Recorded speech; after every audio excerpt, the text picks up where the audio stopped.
Chers amis, chers fidèles, bonjour.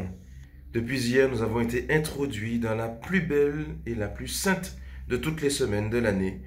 Et c'est maintenant que nous allons marcher davantage, d'une manière plus particulière, à la suite de Jésus, qui va petit à petit vers le don de lui-même, vers le don de sa personne, par amour pour Dieu et pour nous. Et pendant cette semaine, nous avons donc à l'imiter d'une manière toute particulière. Et il y a de nombreuses grâces qui sont données dans cette semaine dont nous devons profiter pour pouvoir imiter Jésus dans sa passion et sur la croix. Et l'Église a bien pensé les choses puisqu'elle a mis à notre disposition aujourd'hui et les jours qui viennent une belle figure de serviteur qu'il nous faut imiter. Serviteur qui nous est présenté à travers 4 chants dans le livre du prophète Isaïe. Le premier nous est donné aujourd'hui, dans la première lecture, Isaïe 42, versets 1 à 7, on nous dit « Ainsi parle le Seigneur, voici mon serviteur que je soutiens, mon élu qui a toute ma faveur. Je fais reposer sur lui mon esprit. Aux nations, il proclamera le droit, etc. etc. » Et quelque chose que je veux relever avec vous ce matin. Il ne brisera pas le roseau qui fléchit, il n'éteindra pas la mèche qui faiblit. Une attitude positive, qui valorise, qui n'étouffe pas, mais qui au contraire prend patience. On sait, grâce à la relecture chrétienne, que ce serviteur est Jésus-Christ lui-même.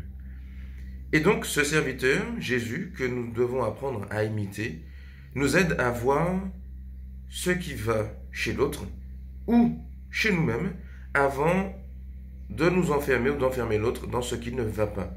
Quelque chose que nous savons faire d'une manière particulière chez nous, peut-être pas que chez nous, mais quand même.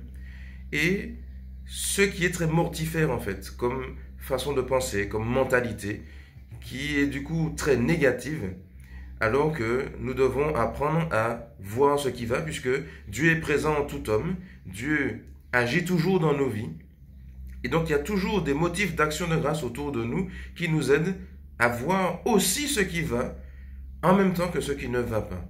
Et d'ailleurs, nous focaliser d'abord sur ce qui va et ne pas nous enfermer l'autre dans ce qui ne va pas. Ne pas éteindre la mèche qui faiblit, c'est aussi prendre patience. Prendre patience, savoir valoriser, savoir faire grandir. C'est aussi ne pas cultiver la culture du déchet, la culture du rejet que l'on peut avoir pour du matériel. Et ne pas l'appliquer sur les hommes, parce que parfois on fonctionne un peu comme ça. Toi tu es pas bon, tu es classé. Toi tu es pas bon, tu sais pas faire, tu sors. Et du coup, on casse et on n'aide pas à avancer.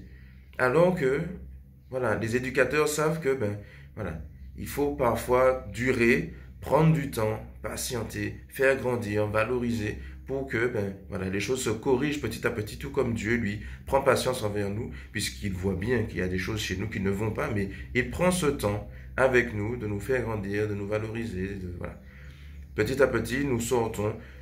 Au lieu d'avoir une petite mèche qui vacille, petit à petit, elle est oxygénée par l'action de Dieu et alors c'est une mèche qui grandit et qui peut éclairer les autres. Alors que le Seigneur nous aide à entrer dans cet aspect de la miséricorde, de fait, qui nous aide à le méditer, à l'appliquer pour nous-mêmes et pour les autres. Sur ce, bonne méditation à vous et à demain, si Dieu veut.